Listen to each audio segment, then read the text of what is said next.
Do not drive for Amazon if you think that it is going to be easy. Do not drive for Amazon if you think you're going to have a full time position with overtime and a consistent paycheck. Do not drive for Amazon if it is your only source of income. Do not drive for Amazon if you think that you are going to be working for a company that thinks that you are a human being with needs, bills. Do not drive for them. Now that you've gotten through the intro, hi, I'm Davon Raymond. So you have seen other videos, if you're watching mine, you've seen other videos of people saying, I quit Amazon after a week, I quit Amazon after 2 months, or whatever, after a day, And I've even said here on YouTube that some of these people who are quitting in such a short amount of time, they just are not trying hard enough. And I regret saying that now at this point. Now that I've worked for Amazon, check the Amazon Prime Day shirt. Now that I've worked there for about a month or so, worked there, then, now I feel like I have a more experienced perspective. Now, let's just get into it. So many of these videos of these people quitting after a week, after a month, after a day, I feel like they talked about, the job being hard or the dispatchers not, being good communicators and all of that. I'm not even going to talk about the working conditions or any of those details. What I'm going to talk about is the inconsistency. I'm going to talk to you about the paycheck, because that is why I signed up for the job. That's why I applied, went through the 3-day training, did the urine test. That's why I did all this, because I needed consistent money. So, and I'm not going to eat up your whole day. I'll be very quick with it, just under 10 minutes, I promise. So, I've been at Amazon for about a month, just about a month, and some of the most disappointing things I've had to deal with so far, they are a part of this job. They are simply a part of the job baked in to the reality of being a driver. So what are the things that I dislike about it? Well, from my experience, from my perspective, I've been here for a month, and I've been, the night before at around 8:30, 8:45 p.m., I've been let go, or I've been deactivated or whatever. They have taken away, I want to say 40% of my shifts and I've been here for a month. They've taken away 40% of my shifts so far. That is not including the on-call day. So it's supposed to be 4 days a week, 10-hour shifts with not an optional, with an additional on-call day. My on-call day is Tuesday, and I've been here for a month. They have not called me in one time for my on-call shift. I've had no overtime, not even hitting 40 hours for this job. It hasn't happened. I don't see it ever happening. I'm telling you, it is not as so great as they make it seem.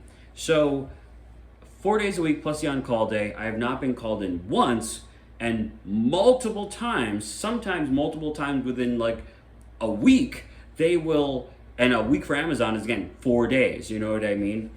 They have called out my shifts. The night before 8:30, have a great day tomorrow, your shift is inactive, So I've said, hey, does that mean I'm not getting paid? And they're like, that's correct. So the night before you find out, hey, you're not coming in tomorrow, so don't expect that you'll be getting, 10 more hours on your paycheck, because you're not. So, and that's a good amount of money to just lose the night before just because of reasons that are out of your control. So that already sucks. Just randomly they'll say, hey, we have reductions and you're not coming in tomorrow. So I've already mentioned I've been at Amazon for a month, okay? I had my 3 days of training, and only one of those days is actually training with someone in the van, and they're showing you how to do the job. Sometimes the trainers are good, sometimes they are not good. Just saying. And beyond that, then you're asked to come in for the first, I've been told, 8 shifts that you are driving by yourself. 7 or 8 shifts that you're driving by yourself. You are doing a nursery route, which means you are having, not as many deliveries as you would have as a normal driver who's been driving for them for over 8 shifts. So, I recently had a shift where I had, 200 stops or something, 313 packages, like a lot of stops, a lot of packages. It was OD. And by the way, this was like last week. Again, I've been here for a month. Okay. They've canceled like 40% of my shifts the night before and never called me in for an on-call day. Beyond that, I have requested 2 days off, one because of, personal stuff going on, and then the other was because I had another job, So it was like the onboarding week. I had to work my other job because I was already scheduled to do so, and the other reason, honestly, is just like a legal thing. I had to go to court, so I simply could not be at that job. So, with me having 2 different days that I've let them know far ahead of time that I cannot work, those are the 2 days that I have made it so I could not work Amazon. The rest of the days, again, they have either canceled or told me, the night before, or like last week, again, with all these cancellations, my practice is I'm under practice. I'm not working as much as I need to be with Amazon. I get this huge day, 313 packages. It's 85 plus degrees. It's Prime Week, and I'm under practiced, and I couldn't get the job done. I couldn't complete all of the deliveries. I couldn't do it. I did get help from another driver.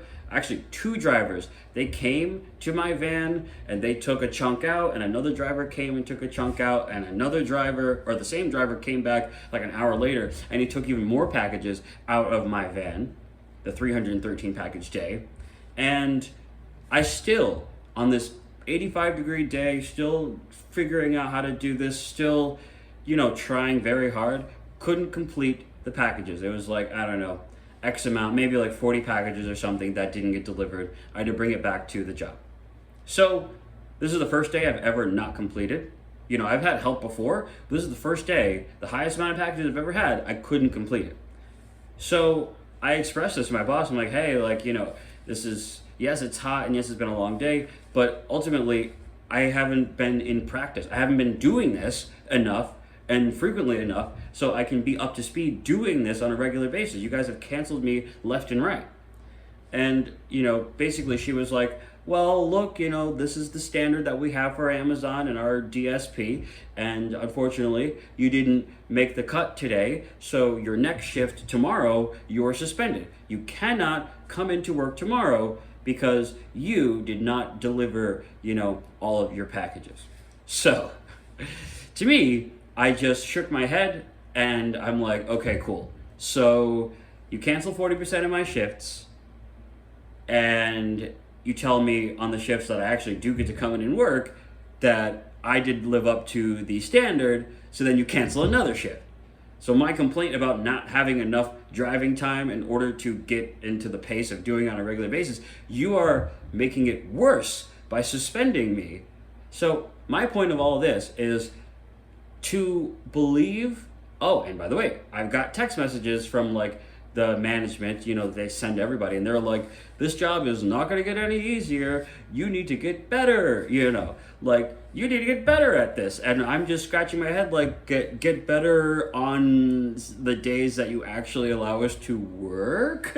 What are you trying to say here? So I could say the same story all over again and reiterate it, but it doesn't really matter at the end of the day. Now I understand how Amazon works, how this DSP works, and how I cannot count, and I hope that you guys don't either, on this job. I thought it was going to be a full-time. I haven't worked a week where I've had over 30 hours. I have not,